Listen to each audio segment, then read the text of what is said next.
Before we get into software, which they are extremely different, let's talk about the hardware.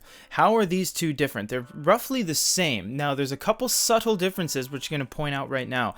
The gray background on the Supernote A6, the last generation, you'll see some logos up here.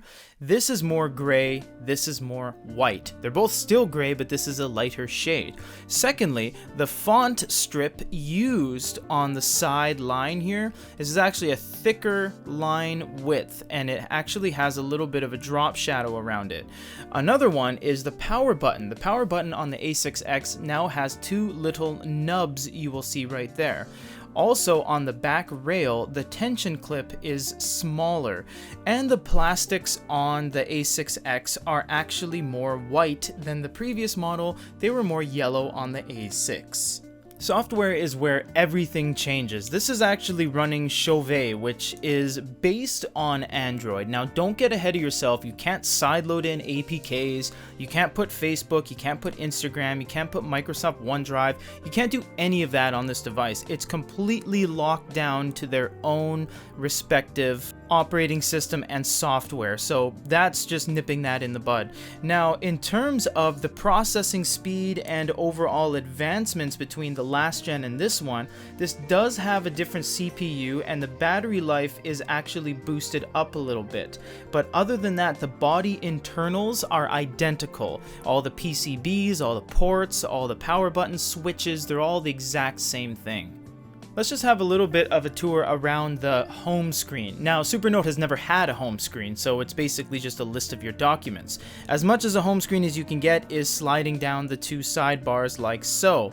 This is basically your home screen. This is your sidebar, and that's really all you get. Now, when you swipe the top down, you will see that you do get some options here. You get Wi-Fi, you get system-wide contrast, you get a settings wheel, a user manual, etc. You also get a screenshot selection on here, and you can see you have a little folder called screenshot.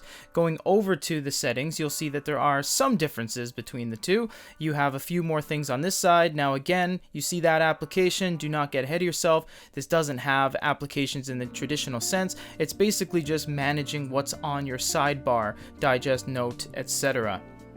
Over here you have system font, tag, template, settings, and some device settings as well. Now it's mostly just the same. Things are just kind of labeled differently. You'll have languages and time and battery and system and all that kind of stuff. So to keep things consistent across the last gen and the current gen, we're going to be using the exact same Heart of Metal pen so that everything will be fair.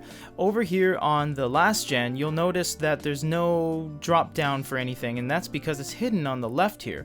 You actually have to swipe over from the left to discover it. Now, if you want to watch individual note-taking videos more in depth on both of these, go ahead over to our YouTube channel. But needless to say, they both do have pressure sensitivity, so you actually can press very hard, press very lightly, and you get a wide variety of different ways to erase. And although the pens don't have erasers on them, you do have the ability to do section erase, swipe erase, etc. You also have 3 colors on here with a circulation tool where you can select something and move it around. Now there's no way to really change anything on this because that's just the nature of the older generation, is that they didn't implement that.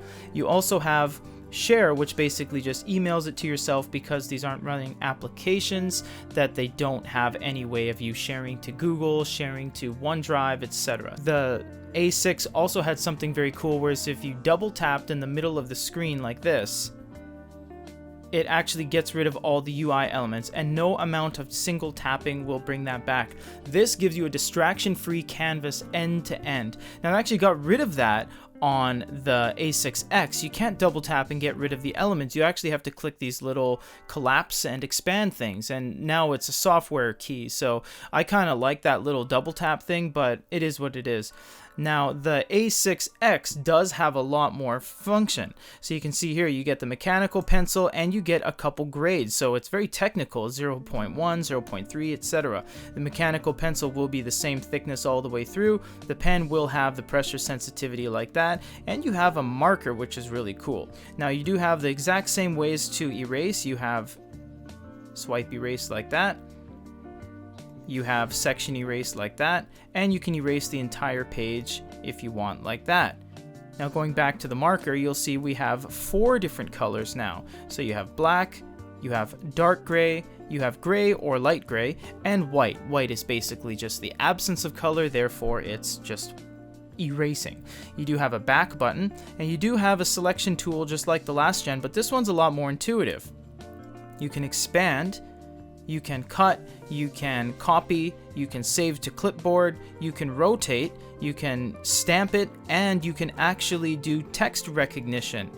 And how you do that is you wrap around and select the text you want to convert, and then you click the little T at the top. It takes a few seconds, but it's overall pretty quick, and then it changes it into text. Now, they do need some work because from here, there's not really a whole lot you can do. It is kind of interactable. You can see right there, you can highlight things, but there's no spaces, and it just kind of misses the mark. And then you press confirm, and then it just basically goes away. So this is a little bit of a downfall. They do need to recognize those spaces there. They do need to have a little bit more functionality once you get to that point, but something they have done, and they've basically just mimicked Remarkable pound for pound here, is layers. Now you can actually select a layer, and we can go to marker, and we can marker over stuff, and we can go back here, and we can actually add a new layer, and we can move them up and down in priority as well. So we can go like this and add some more things, and then when we do the erase, it will actually only affect the layer you're working on. So that's really nice, and they've really upped the level of functionality on this device from their last gen. The last gen was great, but Supernote was always known for really high quality writing feel, but the functionality was definitely hurting.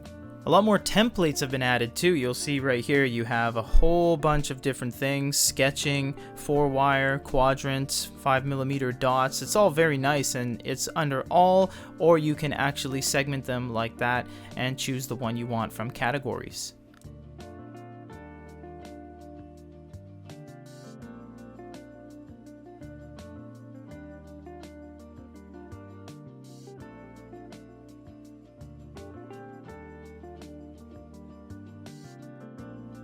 As of this current update, they actually don't have the calendar on the newer device. You can see that it's nowhere to be found. It's not in the applications section. It's not under any of the file folders. There's no calendar. The calendar is, however, on the Supernote A6, and this is really cool because why it's really nice is that not only can you write over the entire calendar or on individual days, it's interactable, which means you can actually dive into each respective day just by clicking it. And then once you're here, you can draw things, you can write your time, you can write who with, and then once you return, all that's actually written right there. So it is very nice to have this calendar app, and I wish they would have carried it over onto this device, because you actually do swipe the side and can get all of the same note-taking capabilities that you get on a note. Neither the previous generation of Supernote or the current generation have a whole lot of compatibility with different formats. They have limited functionality. They're basically one-trick pony devices. They're good at note-taking, and that's really all they're good at, and that isn't a bad thing. Supernote from day one has always prioritized note-taking first and foremost, from the factory rubber screen protector they put on the screen to protect it and give you some of the best writing feel in the industry, to some of the best assortment of styluses we've ever seen out of Wacom-enabled devices. Supernote is all about taking notes. If you want to do anything else on these devices, I would definitely recommend looking at another brand. If you do want to take notes and get a great note-taking feel, and that's all you care about is your note-taking, your ledgers, and your digest, and your calendars, these devices will be suitable. I hope you enjoyed the comparison between the last generation A6 and the current generation A6X. If you guys have any other questions, comments, or concerns, let us know. For GoodyReader.com, this is Peter.